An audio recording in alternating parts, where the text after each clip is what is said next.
बांकीपुर चुनाव तो हम लोग जीत रहे हैं। बहन रेखा गुप्ता जी बड़े मार्जिन से चुनाव जीत रही है।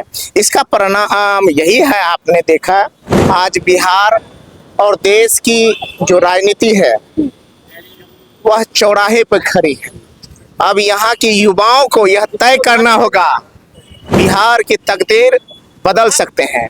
और खास करके नीतीश कुमार और नीतीश कुमार के बाद सम्राट चौधरी जी के जो क्रियाकलाप है वह लोगों को ठगने का है, उलझाने।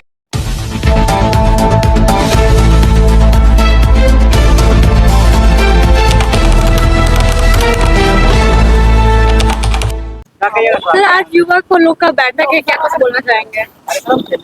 निश्चित रूप से यह एक महत्वपूर्ण बैठक है। राष्ट्रीय जनता दल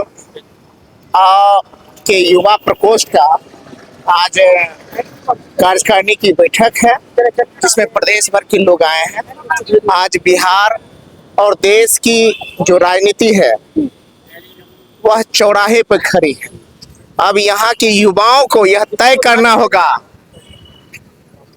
कि उनके ही कदमों में, उनके ही विचारों पे और उनके ही संघर्षों पर इस देश का भविष्य लिखा जाएगा। इसलिए युवा साथी जो भी हैं वो अपनी महत्वपूर्ण भूमिका से, विचार से, संघर्ष से बिहार की तकदीर बदल सकते हैं। और खास करके नीतीश कुमार और नीतीश कुमार के बाद सम्राट चौधरी जी के जो क्रियाकलाप है वह लोगों को ठगने का है, उलझाने का है, जातियों में बांटने का है और असल मुद्दे से भटकाने का है। तो इसलिए एक महत्वपूर्ण बैठक बड़े भैया प्रदेश अध्यक्ष कनेक्ट नहीं हो रहा है, युवा प्रकोष्ठ राजेश बाबू द्वारा बुलाया गया है। हम लोग आए हैं सम्मिलित होने के लिए। देखिए इस मीटिंग से क्या कुछ खास बातें निकल के आती है। किन किन मुद्दे को सोच रहे हैं कि बात करें? ये बात तो मैंने आपको कहा ही है कि यह देश और प्रदेश में युवाओं की जो भूमिका है वह महत्वपूर्ण सब दिन से रही है, अभी भी महत्वपूर्ण है। और बिहार का जो संदर्भ है, इस संदर्भ में तो युवाओं को सचेत होकर के संघर्ष के राह पे आगे बढ़ना होगा। और आदरणीय हम सभी के नेता तेजस्वी यादव जी के मार्गदर्शन में जिस तरह से हम लोग काम कर रहे हैं, यह महत्वपूर्ण बैठक है और सभी मुद्दों पे बातचीत होगी। बांकीपुर उपचुनाव को लेकर क्या कुछ कहना चाहेंगे? बांकीपुर चुनाव तो हम लोग जीत रहे हैं। बहन रेखा गुप्ता जी बड़े मार्जिन से चुनाव जीत रही है। इसका परिणाम यही है, आपने देखा कि पिछले दिनों जो जिस तरह से एक तरफा माहौल बना है, तेजस्वी यादव जी राष्ट्रीय जनता दल और बहन रेखा गुप्ता के पक्ष में, इसको देख करके रातों रात कैंडिडेट बदलना पड़ रहा है। लग रहा है ये कैंडिडेट चलेगा नहीं, और यह कैंडिडेट जो बदल के लाए हैं यह तो और ये गड़बड़ हो गया है। इसलिए अरे प्रशांत किशोर जी कोई मुद्दा ही नहीं है, कोई फैक्टर ही नहीं है, वो तो चुनाव लड़के ही गलती कर दी है। आप देख रहे होंगे यात्रा में बहुत ज्यादा भीड़ था।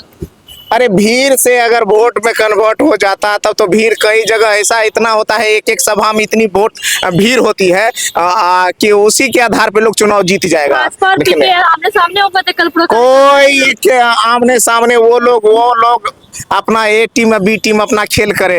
यहाँ बहन रेखा गुप्ता बड़े मार्जिन से चुनाव जीत रही है। सत्ता वाला कह रहे हैं कि तेजस्वी यादव यूरोप घूमे ना, बिहार से क्या काम है, बार बार विदेश से घूमने चल जाते हैं, जिसको अपना पार्टी से मतलब नहीं है, वो बिहार राजनीति क्या करेंगे? अभी हम लोग जो यहाँ खड़े हैं, ये कहाँ पे खड़े हैं? ये पार्टी चलती है, विचारधारा चलती है, पार्टी चलती है नेतृत्व और उस नेतृत्व के साथ जुड़ा हुआ विचारधारा पे। कोई जरूरत के काम से भी कहीं ना जाए। मैं भी कल कहाँ था, मैं सहरसा में था, हम कल 5 दिन पहले कहाँ थे, जम्मू। लेकिन पार्टी का जो रूपरेखा होता है, कार्यक्रम तय होते हैं, उसके अनुसार सब लोग एकत्रित होते हैं, चलते हैं। इसलिए आलोचना, क्योंकि उनको लगता है कि अकेले तेजस्वी सब पे भारी हो जाता है, इसलिए बार बार तेजस्वी यादव जी को टारगेट करते हैं, क्योंकि अकेले तेजस्वी यादव जी सब पे भारी है। नवल किशोर यादव कल कह रहे थे बीजेपी वाले कि तेजस्वी यादव 25 सीट पर आ गए हैं, इस बार जो है कहानी खत्म। अब छोड़िए, जिन लोगों को जनता नोटिस नहीं करती है उनको नोटिस करके क्या